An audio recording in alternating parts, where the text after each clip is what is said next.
Coming up today on Studio 13 Live, we're chatting with the women of Love is Blind Season 4. See how the Seattle freeze influenced them to join the dating show. Plus, Seattle Cider Company is here to give us a taste of their delicious drinks, including their award-winning Honeycrisp cider. And Wanawari is joining us in studio for a special performance of the Cakewalk. See how the organization is celebrating their 4th year with a fundraiser. Then we're giving you a look at the ASEAN Street Food Market, featuring street eats from Southeast Asia. Studio 13 Live starts right now.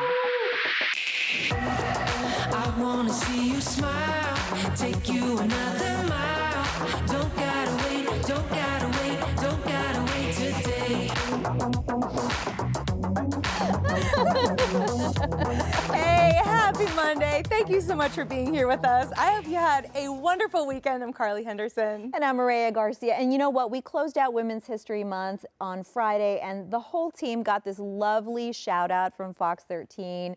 We are woman-led. Yeah, we are. Yeah, I don't think and a lot of mostly people know women that. work on our show too. It's awesome. Yeah, it really is. And we got to see some of the behind-the-scenes ladies really rocking it. You can check it out on social media. Yeah, definitely. Yeah. Take a look. Yeah, and you know what? It's Earth Month now. So what do you love to do outside? Oh my gosh. Well, you know I love hiking. I've been going on some different hikes around the area, but I also love a snack with a view. Ooh. I love getting a little picnic together, going to the beach, having all my little snacks and having a good meal and just good conversation and listening to the waves and having a nice little day. What about you? That's amazing. I do love going on a nice, easy hike. I'm very fair weather when it comes to the outdoors, though, so I cannot wait for it to warm up a little bit. But my husband took my dogs out on their first Pacific Northwest big hike, and they had a blast. That's so, awesome. yeah. I'm planning on getting a stand-up paddleboard too this summer. Ooh. So once it gets a little bit warmer, I'm excited to start doing that too. Well, over the weekend, the CMT Music Awards were held in Austin, Texas for the very first time. Blake Shelton gave the opening performance, and Kane Brown and Kelsey Ballerini co-hosted. Oh, and we got our tickets. We did. Yeah. We're seeing our girl Kelsey pretty soon. So, there were a lot of collaborations. We had Winona Judd, Ashley McBride, and Gwen Stefani. Carly Pierce. Another big moment was celebrations for the 10th anniversary of CMT's Next Woman of Country. Kane Brown and his wife, Caitlin, actually won Video of the Year for their song, Thank God. And, country always reminds me of home, really, Yeah. Texas. Yeah. It was so fun, too. I was watching, the whole red carpet pre-show of this, and, it really, UT Austin really got all the love there. The mascot, Bevo, That's right, He was, Bevo. running around behind the scenes, behind the interviews, just popping in and out, and it was really fun, too. I thought it was so interesting. It was, right on their campus. Yeah, that's very exciting. And I feel like, Austin's always, I think, if I could say so myself, been a very popular place. But lately, it's really getting a lot of love from the country music scene. And of course, Matthew McConaughey living there. Yeah. And he and his family doing so much for the community. So I'm not surprised. Yeah, that's awesome. Another show, Yellowstone. Let's talk about that. So fans of the hit show Yellowstone are upset after the creator and the show's biggest stars canceled their appearance at Paley Fest in California over the weekend, and only 4 other cast members showed up. They called it a scheduling conflict, but fans were only told a few hours before it all went down. This comes as rumors spread that Kevin Costner is delaying production with contract demands. The first half of season 5 ended in January, and the second half is supposed to air this summer, but I don't know if it's going to happen because filming hasn't even started Oh, yet. no. Yeah, I don't think so. I'm expecting some delays in that case. Yeah, and usually a lot of events at Paley Fest are free. I was reading that some fans paid up to $100 for tickets to this. So can you imagine thinking you were going to see a certain set of people and then it being different actors who maybe you like, but you wouldn't have traveled so far or spent so money to see, and then also how uncomfortable for the other actors that were in there as replacements or added in afterward. It's just kind of weird and uncomfortable. A sad situation for everybody. Oh, my goodness. And I know people love Yellowstone, so hopefully they get this worked out pretty soon. And I'm sure the actors also would like to know their filming schedules, because if one person's holding it up, that means that they can't take on other projects or don't know if, what else is going on. So let's hope they all work it out, because everyone wants to see some more Yellowstone. I know, a good TV show, that's hard to come by sometimes. So yeah, we hope they get it all sorted out. Hey, an eBay user is trying, this is really gross, is trying to make some cash. They got a hold of, they claim they got a hold of Robert Downey Jr.'s used gum. when he appeared as the Iron Man director, Jon Favreau's Hollywood Walk of Fame ceremony last month. Okay, so let's show you what that gum looked like. There it is. Yuck. The listing has since been taken down, actually, but that starting bid for the chewed up gum was $40K, and it got up to $55,000. So that's really weird. What would you pay for chewed gum from your favorite celebrity? They can keep it. Yeah. I don't want any chewed up gum from anybody. And I can promise you, if you spend the money, if you spend $55,000 to buy a celebrity's piece of chewed up gum, it is going to be indistinguishable from a regular person's piece of chewed up gum. Don't do it. You have too much money if you're spending that kind of money on someone's old gum. I couldn't believe it. I couldn't believe it. Like, I think that's what it is. It's either too much money or somebody that likes weird stuff, because I bet you that wasn't even his gum. No. Like, no way. Just go to the gum wall. You can get free gum there if you really need it. I can't walk down that gum wall. I mean, like, it's fun and it's like iconic, but I walk down there like this because I don't want to accidentally touch the gum. Yeah, it's pretty nasty. Okay, let's talk about Halle Bailey. So she's the star of the upcoming live-action Little Mermaid. And I don't know if you saw this, but she had the sweetest interaction with a young fan at Disney World. Take a look. Ariel's her favorite. Oh my gosh, this is adorable. So she posted this interaction with Mila on social media, and you can see here just how much meeting a real-life Ariel means to her. The Little Mermaid hits theaters at the end of May. That gave me, you just like awe without even meaning to. It's so sweet. It's so special and so sweet. I'm ready for this movie to come out already. I feel like we've just, it's been in production for so many years. It's about time. So I'm really excited to see it and see Halle shine in it too. Absolutely. Cool. You know, there was a little bit of drama on social media ranking the live action movies. Most people agreeing that Cinderella, the live action Cinderella, which is quite a few years old, was actually the best one. And I agree. With Brandy? No. It had an actress. She's a blonde woman, and I don't recall what her name was. But it was like very much like the cartoon, and everybody looked really similar. But a lot of people really love that one. And I want to say it came out when I was maybe like early college or high school. So it's been a little while. But I did love it. And then, you know, I think that once they start adding like really famous people, maybe you lose something. So this could be interesting. It's always interesting. Like even Lion King, I don't know if you saw that one in theaters. It was okay. I mean, it was cool to see, but it was basically the exact same script, the exact same songs. I mean, obviously like Beyonce did the soundtrack, and the soundtrack was really cool, but it wasn't too different from the original. It was just different, you know, like live action animals and that sort of thing. So it was okay, but sometimes it feels like a little bit of a money grab, to be honest. But I think Little Mermaid's going to be really good. I'm really excited. Yeah, we have high hopes for this one. All right, so speaking of cute but weird things, a Great Dane in Virginia nearly set a world record after giving birth to 21 puppies in 24 hours. Oh my goodness. Okay, so the dog's owner says that they were only expecting 16 puppies, which is already a lot if you ask me, but they just, you know, kept coming. So what are you gonna do? Of course, once they get old enough, rather, they will be moving into their forever homes. And while 21 puppies is quite the feat, the world record actually belongs to a Mastiff, which is another huge dog, who had 24 puppies back in 2004. And I don't know why, I always had the idea that bigger dogs had smaller litters, but maybe not. Oh, I don't know. I've never even heard of this many puppies. I thought it was like a max of like 10 or something. That is so many dogs. I feel so bad for these dogs that are having so many little creatures inside of them and then delivering them to the world. You know what it reminds me of though? Pound puppies. Did you ever have toy? that? Yeah. Oh, I was like, she couldn't possibly be right. Yes. Little throwback there. So if you don't know about this, you buy a stuffed animal and then it comes with like a mystery amount of like little other puppies inside of the mother's stomach. So there's like, I think there was like between 2 and 5, and you'd get it for Christmas and be like, oh, how many pound puppies are going to be in here? But I don't think they could stuff like 20-something dogs I know, in there. that is a lot. Part of it. And great, you know, I have a Great Dane mix, and Magnus is only Well, normally 110. Right now, he might be hanging around 120 because it's winter. But those are big, big old dogs. So to give birth to like so many more big dogs, that's kind of insane. So we do hope they find happy, happy forever homes. Yes, definitely. Okay, according to a new study, Gen Zers and millennials are taking their dates to the gym. You believe that? So the survey found 46% would rather meet someone at an exercise class than spending the night out. A majority also said they would rather have an exercise-related date than one involving alcohol. What's your ideal date? Okay, I guess I'm like millennial old school, but I love dinner out and drinks. Like that's what I enjoy. So you can talk to somebody, get to know them, but I guess this is sort of like a healthy spin on a date. What about you?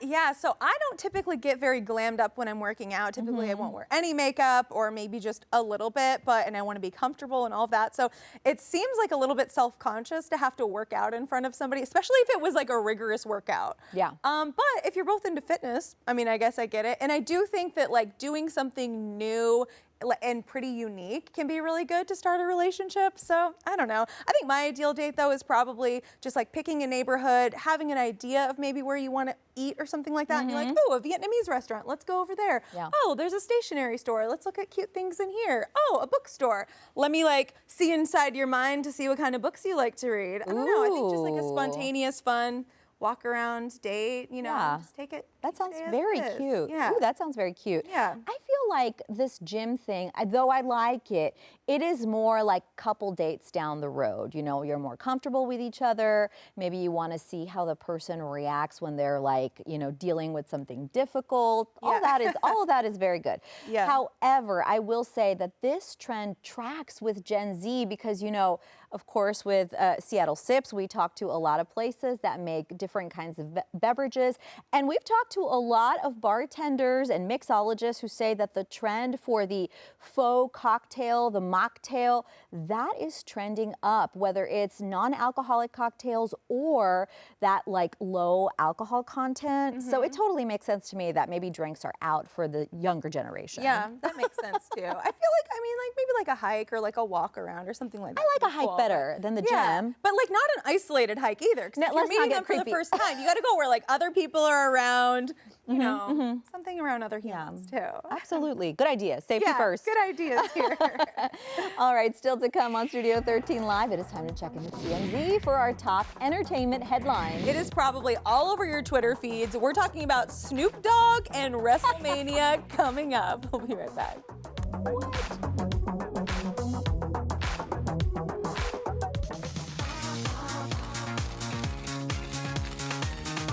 It is time to take a look at what is popping in the world of celebrity news. And for that, we are bringing in Jacob Wasserman from TMZ. Hey, how are you? Hey, doing well. Happy Monday. Happy Monday. Good to see you. Okay, so Snoop Dogg and The Miz had quite the performance at WrestleMania last night, I hear. Can you tell us why? Oh, I think Snoop found a career after rap if he ever decides to retire. I think he did an amazing job at WrestleMania. I mean, first off, WrestleMania was an incredible event, which was this past weekend at SoFi Stadium here in Los Angeles. And there were a bunch of celebrities there, but I think Snoop really stole the show because he came out and pinned The Miz. And if you don't watch wrestling, The Miz is one of the biggest WWE stars there is. And I thought Snoop did an amazing job. He came out and just decked him in the face. And Miz dropped like a pin, and then soon after, just boom, hit him with the elbow, and there was the 3 count, and it was all over with. But I think everyone really enjoyed his performance. There were a lot of other stars who participated in this too, including George Kittle and Pat McAfee, 2 NFL stars. Just overall, a lot of fun.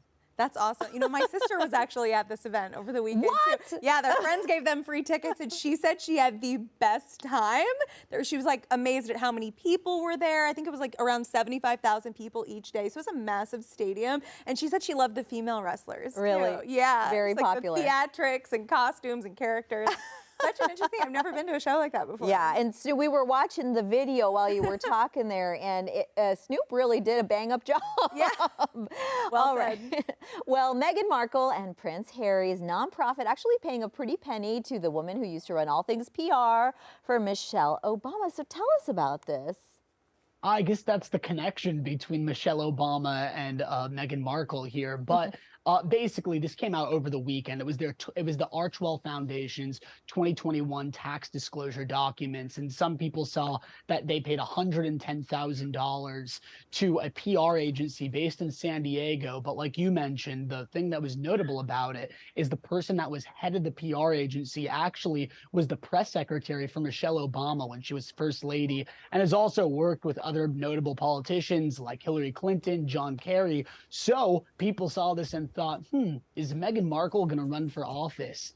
I don't know the answer to that, to be honest. And my hunch is that this just has to do with some of the philanthropic or the philanthropic. Geez, how do you even pronounce it? Yeah, that one. I know, I always get that word mixed up. But in short, the Archwell Foundation has a number of causes that they do great work with, and I think that's maybe what this PR consulting was for. And but hey, I mean, who knows? Meghan Markle might enter her hat into the political ring too. We've seen a lot of celebrities do it in 2020. Why not Meghan? Yeah, that remains to be seen, absolutely. But I think you're right. I mean, she's always been adjacent to the political world with all the work that she does. And, you know, Jacob, I don't know if you remember, but she certainly got in trouble, if you will, from the British press because they deemed her too political for the royal family. But now, I mean, she's got the freedom to do that, so not a problem anymore. Yeah, no, absolutely. And I think, I mean, she's somewhat of a divisive figure, but hey, that hasn't stopped other celebrities from running for office in the past. Yeah, definitely. She's got to be tired. I feel like they want to take a break, I know. right? Take But they're always starting up these new projects, so it'll be interesting to see what happens. Jacob, thank you so much for chatting with us today. Thank you so much. All right. Well, it's always good to hear what the hot goss is, so we're up to date. Got to get the hot goss. What did you do over the weekend, Mireya? You know what? I had a really low-key weekend, and if you follow me on social media, you already know this, but I baked a cake from scratch with the fam. Baking a cake from scratch is like so much more work than a box cake, right? Yeah, it is. How did it go? Not well, friends. Not well. Not well. But we had a really good time, which I think is the point. Yeah. Yeah. That's awesome. And you know, we cooked this cake with my 3-year-old, and that's never easy, but it wasn't his fault that it wasn't the best. Yeah. You know, his parents just have never done that before. So I'm sure he really enjoyed it though. Did he have fun like mixing up all the stuff? Yeah, I think he had a really good time. Yeah. And now you got to see the cherry blossoms this weekend. I did, yeah. I went to the UW campus. I just love like a cherry blossom festival or just seeing beautiful nature around. And so it seems like such a limited time activity, right? Yeah. It's like the Girl Scout cookie of nature. So I love had that. to go check it out. You know, they're not going to be there forever. And I love that campus. It's so gorgeous. So it was really fun to walk around there. I saw a lot of quirky characters too. There were like, there was a big corgi meetup there. Yes. On my Instagram, there was probably like 10 or 15 different corgis hanging out. There was people doing like K-pop dances. So I love it. I mean, I went really early in the morning, but there was a lot going on there. And I also found a really yummy new like Indian food spot down in Burien. So I went down there. You were down in Burien? Yeah. Oh, that's fun. Yeah, checked it out, walked around like the little kind of main street there, and I don't know, it was a new part of town. I hadn't been there yet. Very nice. It's really cute. Good times.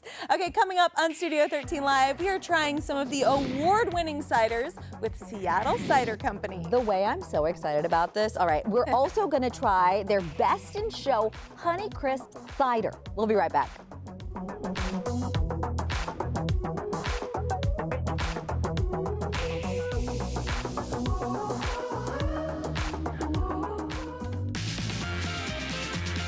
It is time for Seattle Sips, where we highlight some delicious drinks in our area. Yes, and today we are joined by Mara Hardman with Seattle Cider Company. Welcome. Hi, thanks so much for having me. Good to have you. We love cider around here. And I hear you're located in Soto, right? Yep. And you've been crafting some award-winning hard ciders since 2013. Kind of tell us about it and what's your goal with the cidery? Awesome, absolutely. So Seattle Cider Company started almost 10 years ago. We're coming up on our 10-year anniversary this September. And we've been making cider in Soto. It's a little bit of an industrial area, but we are making some incredible craft cider there, starting with, you know, fresh pressed Washington apples. We have a tasting room on site, so you can come down and try our cider there. Yeah. That's super exciting. Yeah, we have a lot of businesses that come in from SoDo. I feel like it's like a good spot for all the good drinks. Yeah. It's true. We have some neighbors that make coffee. We have some neighbors that make spirits. Yeah. Sometimes we like to mix it up and make some cider cocktails for our Instagram too. Oh, that's so, very Yeah, nice. so you can have us back. We'll show you how to turn all of this into cider got it. cocktails. So when you say you make incredible cider, you are not exaggerating. You have won some amazing awards, including the Best Large Cidery for the Great Lakes International Cider and Perry competition. So talk to us about those recognitions and how they make you feel while you're doing what you love. Yeah, absolutely. So last year was absolutely an award-winning year for us. We've won a ton of awards in the past. But last year we entered the Great Lakes International Cider and Perry competition. It's GLINCAP for short. That's a mouthful. We also entered quite a few ciders in Portland International Cider Cup, and we won Best Large Cidery for both of those. Congratulations. Yeah. That's huge. Absolutely. And so part of what that means is we had the largest number of award-winning ciders that were represented there, and then we also took home like the cup, like the best in show for one of our ciders, which I did bring here today. Oh, so you get to try it. Yes. Do you casually drink cider out of that cup when you're home? We keep it on display. We keep it on display. Otherwise, I probably would. But I do casually drink cider at home all the time. Who doesn't? Well, let's try some. What cider are we going to taste first? Oh, all right. So first we're going to try our light cider. Okay. I'm going to grab these over here and These pour are into so here. cute. So I brought some Tasting little plates. taster trays. Beautiful. You can find these at our tasting room, The Woods. Sometimes if you're not really sure what your cider palette is, this is a great way to kind of get an opportunity to try a few things. That's my favorite thing if I go out for cider Try or it any out. drink. That If I over can to get a you. little flight, it's you. the best because you get to try so many different things and find your fave. Yeah, and this is, so this is our light cider. This is our newest release. This is a year-round that we have. 4.2% ABV, so a little bit on the lighter side there, 98 calories. Really bright, fresh, refreshing. Our goal was like, make it super crushable. This is the bring it to a barbecue. Yes. Yeah. Drink one after you're done kayaking or paddleboarding. Love that. This is like our answer to the lawnmower beer. There's a lawnmower beer. cider. Is that a right? thing? Oh, it's a thing. Oh yeah, Oh, I like did not light know beer. that. But this is better, if I do say so myself. You have to agree. I guess when I was mowing lawns, I was in high school with a push mower, Yeah. so having So a little not that. cider at the time wasn't an option. Yes, 21 and over only lawnmower beer. Absolutely. but- So easy to drink too. That is Not overly sweet or amazing. anything. This is great. Yeah, and that's kind of our not your standard cider. When we started making cider about 10 years ago, what we had noticed, there were not a ton of other cideries in the market, and the ones that did exist there were so sweet, kind of that cloying sweetness. Yeah. And that just wasn't what we were trying to do. We Yeah. wanted to make a beer drinker's cider, a wine drinker's cider, and of course a cider drinker's cider. Yeah. So they're a little bit more approachable. It's that kind of craft that we were going for, that you can grab it in a can, but it's also still elevated in that sense that those with a very sophisticated palate will enjoy it. But Like us. Oh, that's right. That's what they say Absolutely. about me, baby. Sophisticated. All right, what's next? Okay, so next, I brought our Honeycrisp cider, and this is the one that won the Cider Cup from the Portland International Cider Cup, and quite a few awards from GLINCAP. Honeycrisp cider. Our goal with this is to make it taste like you're taking a bite out of a fresh Honeycrisp apple. So this is really that. It highlights kind of that beauty of one of the most well-known apples. Like, this is the one when you go to the grocery store, everybody knows who what a Honeycrisp is. It's sort of that darling of the palm fruit. Yeah, And I get that. I it get it. really I tastes love like it. a Honeycrisp Yeah. apple. That's fantastic. And that's my favorite apple too. So Yeah. this is like really hitting the spot right now. So it's that kind of notoriety. You know what it tastes like. You know what to expect when you're gonna bite into a Honeycrisp apple, and that's really what you're getting when you drink a Honeycrisp This cider. is so good. I love that you said that, because I immediately envisioned it as I was drinking this. And I love getting, the flight experience, because this is a little drier, it almost seemed like, a little more tart, which I love. And this did feel like I was biting into You can an just apple. rotate it out. Yeah, I you know, get a touch absolutely. of that Sip sweetness here, in there. sip here, Yes. sip here. And then what's the other one you have for us? Okay, so I wanted to bring something that wasn't just an apple flavor, and so I brought our basil mint today. That's my favorite type of cocktail. A little herb in there, so I'm excited to try these. Awesome. So the basil mint, when I bring this places, I often tell people it sounds like an odd combination, but it absolutely works. One of the things that we do when we make our our cider is that we do what's called co-fermenting. And so when we're making this with our fresh pressed Washington apples, we are also using fresh basil, fresh mint. It smells like heaven in our cidery when we are making this cider. And so you get a lot of that basil. It's real basil forward on the nose. You're getting some basil on the palate. The mint is a little bit more subtle, and you're still getting that apple character in there. I taste the mint at the end. Very much. Yeah, it's like almost afterward. I love that. I've never had a cider that tasted like that before. So unique. And I hear you're also dog friendly in the tasting room. Is that true? Tell me about the vibe. So our tasting room, where you come and get all of these wonderful taster trays, it's called The Woods. It's in Soto. We share it with our sibling company, which is a brewery called Two Bears Brewing. We have over 30 taps, and a little more than half of them are cider. So tons of different flavors to try beyond what's represented here or what you see on the grocery store shelves. You can try all sorts of fun, exciting things. Well, these are all fantastic. Thank you so much for coming in today. This is so much fun sipping and tasting everything. We'll put a link with more info on Seattle Cider Company up on our website, fox13seattle.com/Studio13Live. And still to come here on Studio 13 Live, we are checking in with some of the women of Love is Blind Season 4. Is that good, Carly? Oh, yeah. I'm just continuing to drink here. So these ladies are going to tell us how the Seattle freeze influenced their decision to join the show. And we're also going to get Tiffany's reaction to falling asleep on a date right after the break. Love is Blind is one of the most watched dating shows, and Season 4 is taking place right here in Seattle. It is not too late to jump into the show, though, because episodes are dropping every week. Yeah, so I actually had the chance to catch up with Tiffany and Micah from the show, and I wanted to hear all about their experience dating in Seattle before this, and also I had to get Tiffany's reaction to that infamous moment that she fell asleep while Brett poured his heart out to her on a date. Check this out. You're trying to sabotage my love life? I'll keep one eye open for you. Tiffany and Micah, thank you so much for chatting with us today. My first question is about dating in Seattle. Any good stories about that, or how would you describe the scene in general? Well, being from Texas, I'm used to guys like typically approaching me and, you know, maybe offering to get to know me, get my number. That doesn't really happen in Seattle.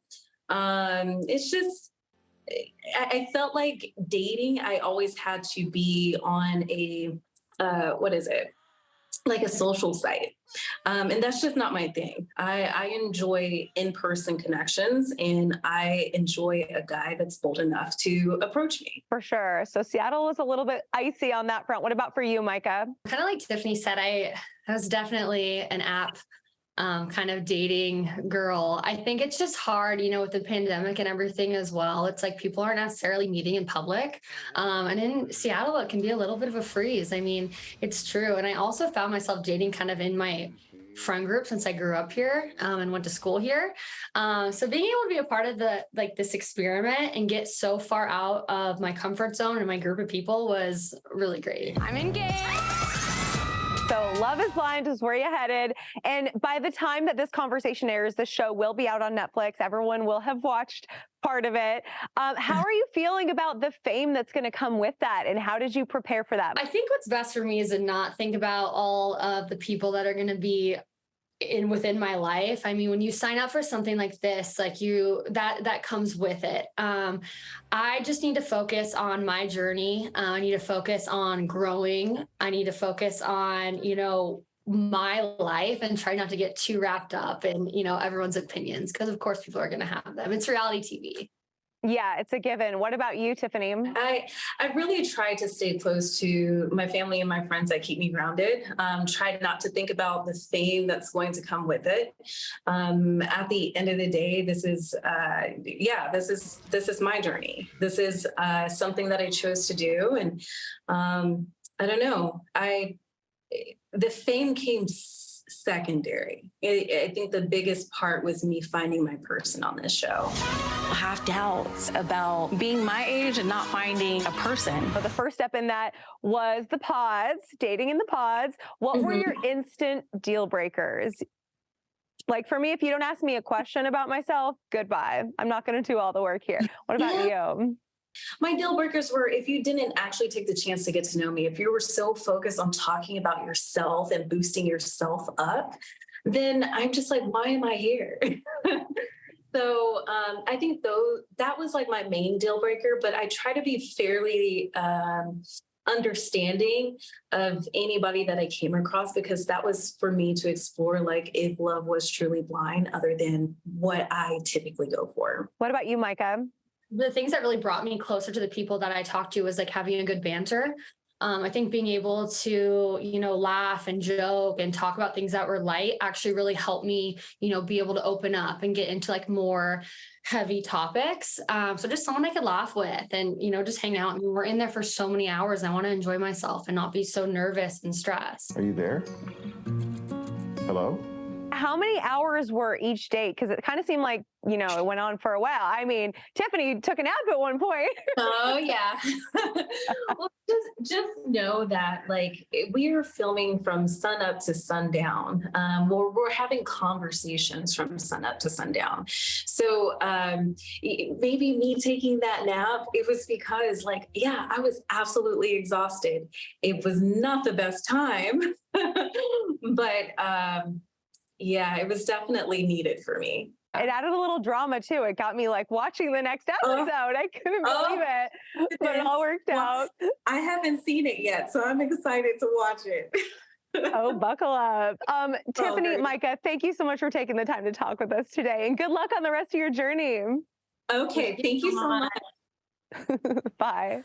All right, I hope you enjoyed that chat. And if you did, I've got another interview with the Love is Blind Season 4 cast members, Jackie, Irina, and Chelsea, and that will air next week. So be sure to stay tuned.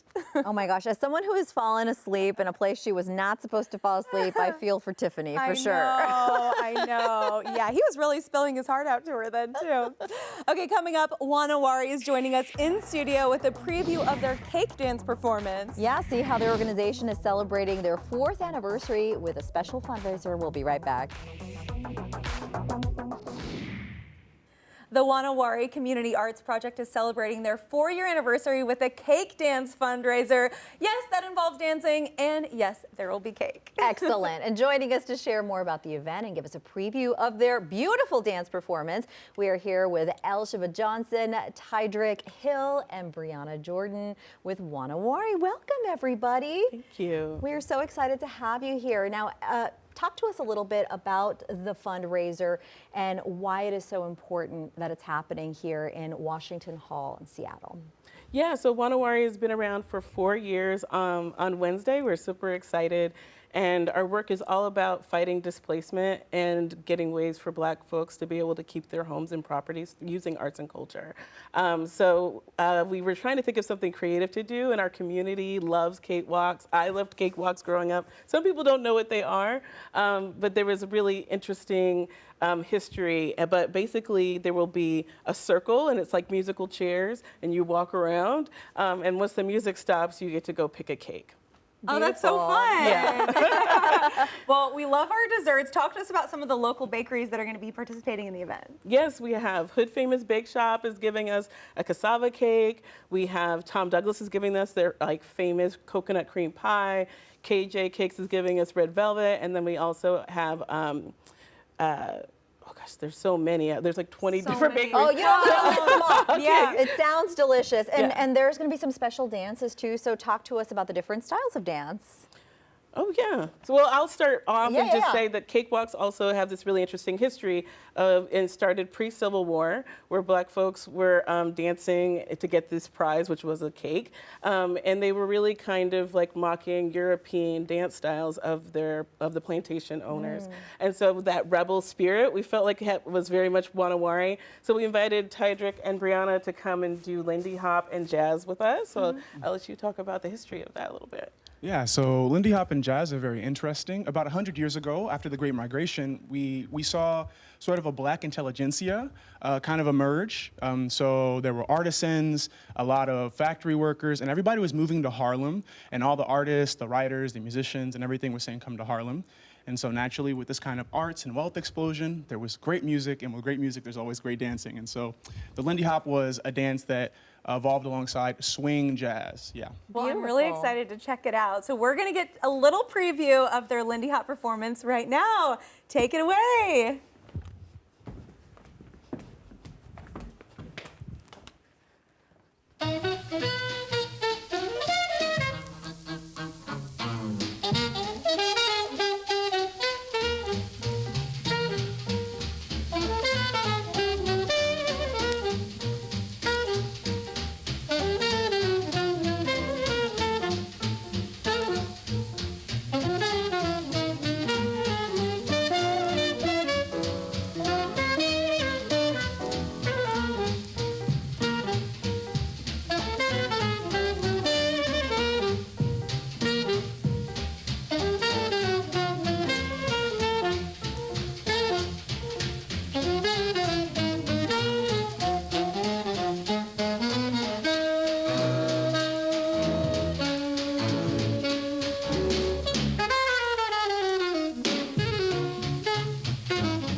Thank you so much. That was amazing. Wow. You are so good at what you do. Oh my God. Thank you so much. Yeah. Now I know you're still catching your breath. So while you're taking those big breaths, talk to us about the way the history and meaning really makes the dance special for you guys. It's the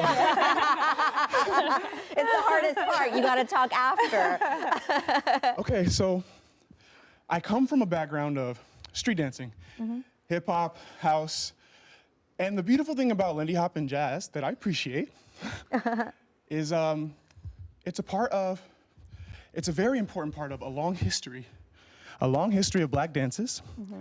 I think that Black people carry their history through song and dance, and that jazz is this perfect tool that the future, the past, old and young, modern and vintage can kind of come together. And yeah, so it's very important to me, just from a Black American cultural standpoint, because I'm carrying, I think, a tradition that shouldn't be lost. It's very democratic. Beautiful. It's about community. Yeah. Yeah. What was the hardest move to learn there? Because you guys are doing a lot of really cool ones. Or which one took the most practice, I guess? It's probably the fundamental step. Yeah, the fundamental step. You want to show it to us? One of the most important moves in this dance is called the swing out. So you might have seen us do it. And yeah, can we show it real quick? Yeah, one more time? of course. So yeah, it's just the, hey, it's just this step. So that's where you live. Yeah. This is a fundamental step. Yeah. Okay. Wonderful. That was awesome. Excellent. Do you want to teach us one dance move? Something we can do before we go. Yeah. Absolutely. Okay. Okay, so you want to take it away? Yeah, let's go with the Charleston. So the Charleston's very classic. There's different ways to do it, but we like to do it in a partnership. Okay. Yeah, so I guess, so normally we do it in a partnership where Tydrick would start on his left foot and I would start on my right foot. Okay. And so I'll what do left, you do right? I'll do right. Perfect. Okay. So what we're gonna do for the right foot, I'm gonna go step, step, step. All right? Okay. Okay, so that's step, step. Yeah. And then we're gonna do a kick. We're gonna kick and step. Okay. So all together. Okay. Step, kick, and step. Exactly. Yeah. That's some good dance experience. So if we do it all together, Okay, so we got ready? this. So 5, 6, 7, 8. A step, step, step, and a kick and back. Yes. I love it. Thank you guys so much for hanging out with us and teaching us a thing or two. We absolutely love it. And of course, the Wanawari Cake Dance Fundraiser is happening tomorrow at Washington Hall. We do have a link with more info on our website, fox13seattle.com/Studio13 Live. And coming up next on Studio 13 Live, we are taking you to the ASEAN Street Food Hall in downtown Seattle. Yeah, we're giving you a look at their options for some incredible Southeast Asian food. We'll be right back.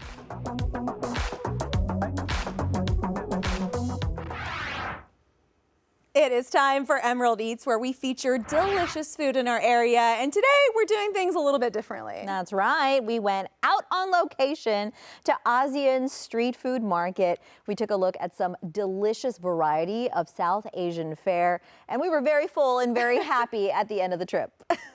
Girl, I am hungry. I always feel like eating Asian food. Oh, I know. Well, this is the place to do it. And actually, I just heard of a new place called ASEAN Street Food Hall. Amazing. Yeah. Take me there. It's over there. Let's go. I'm really excited. And you know, ASEAN is actually an acronym for all the different kinds of foods we're going to be seeing. I cannot wait. Yeah. So I've heard only good things. Same. Hi. How are you? Good. We are Welcome so to the- excited to be here. Yeah, welcome in. You can order from our kiosk here Great. and explore the individual booth over there. I love all the colorful baskets on the ceiling. Same thing that you can see in the street food in Bangkok.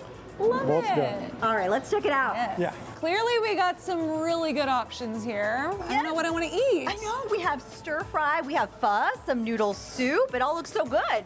Yeah, we have a lot of choice for you to choose. Can we go check out the booths? Yeah, sure. All right, Let's do it. Look at this presentation. Wow, this is beautiful. So what is this? Mee goreng. Mee goreng? It's very popular in the Indonesian. Okay, This is verdict. so good. It's got a little kick to it. Excellent. A little chili oil or something in there. Yum. The noodles are great. It's delicious. I can't get over how cute it is, too. I know, it's so cute. I know. Look at that. Oh, this is beautiful, too. What is that? What do we have?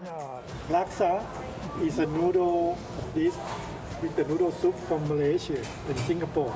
It's very popular over there. So it looks like we have eggs, a little bit of prawn, and is this tofu? Oh, beautiful. And chicken. Oh, a little bit of everything. I love that. It's really pretty with the fresh green onions and then also the fried onions on the top. It's like a nice touch. Oh my gosh. It's so filling too, like you can tell it's gonna leave you, especially in the winter months. Oh my goodness. All right, we have our next dish coming up. I'm excited for this one. I hear it has a little sizzle. Look at that. Beautiful. Wow, you can see how fresh it is. It's like still. Look at that steam coming off. It's a mussel pancake served with the original sriracha sauce. Oh, rich sriracha. A little bit spicy. Yeah, a little kick. A little. Oh, I see a mussel. And you guys just make all of this when it's ordered, right? Yeah, we do make to order. Okay, that was so good, but I feel like we need a little something sweet. Definitely, and dessert is my favorite meal of the day. And it looks like we have so many good options here. Yes, and hello, here is our tour guide again. How are you? What do we get to try today? The honey toast and the croffle.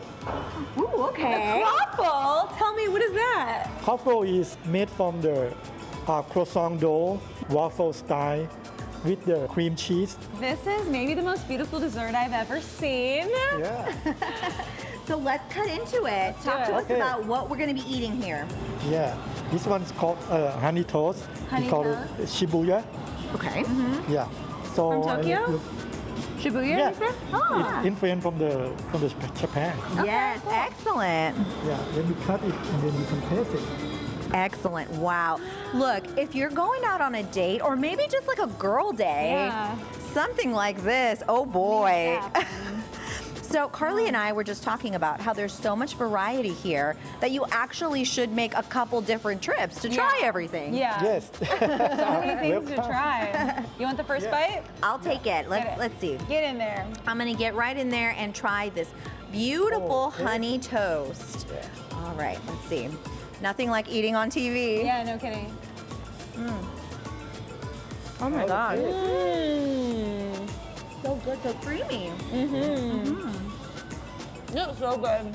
It's kind of like a crispier French toast. Yes, yes it is. I love the fresh fruit on it too. Delicious. And you know, it's like you eat with your eyes first, and they're just presented so beautifully Yes, let's see here. too. Oh my god. So creamy. Chocolatey, crunchy, creamy. And not heavy because it has that croissant Yeah. dough. Our hearts are happy, our mouths are full. Yes. You guys, I can't eat this big bite. What am I gonna do? I'm gonna get this all over the place. You can work harder. Eat it, There we girl. go. There we go. It might get a little messy, but that's okay. The banana one's my favorite. Yeah, I love them all. I'm a strawberry girl though, for sure, and chocolate. I mean, you can't go wrong with any of it. What was your favorite dessert? I can't pick, I liked it all. I know. I really like that honey toast. I Yeah, it would was very good. definitely get that if you come here. Yes, I would. Honey toast is great, especially if you're sharing with people. Yes. Because you don't have to be like, oh, I can't have a lot, Yeah. I'm sharing. You can just I feel like happily 3 share. or 4 people could maybe eat this. I mean, maybe Or 2. one hungry me. Yes.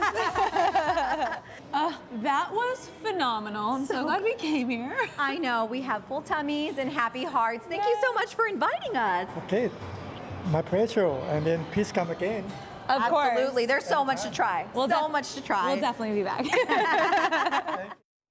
We really had a good time. You can find ASEAN Street Food Hall in the heart of downtown Seattle. And as always, more info on our website. It's a great spot if you can't quite decide what it is you want to eat. Yeah, or if you and your friends have different ideas of what you want, but you can all decide on a similar kind of food. Oh Yeah. my gosh, so good. I'm still dreaming of that honey toast. I know, it was Those so desserts were good. so pretty and so delicious. Beautiful, too. I know. Dessert girls unite. It was really great. And I hope you all appreciated our subpar acting skills.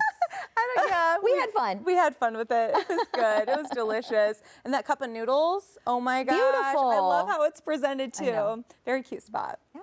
All right, well, don't forget, if you have a restaurant or bar that you think we should feature on the show, let us know. Studio 13 Live at fox.com. We'd love to see it. Yeah, so much planned for tomorrow. I hope you come back and join us. Go make today the best day ever. Yeah. And we'll see you tomorrow, Bye. 11 a.m.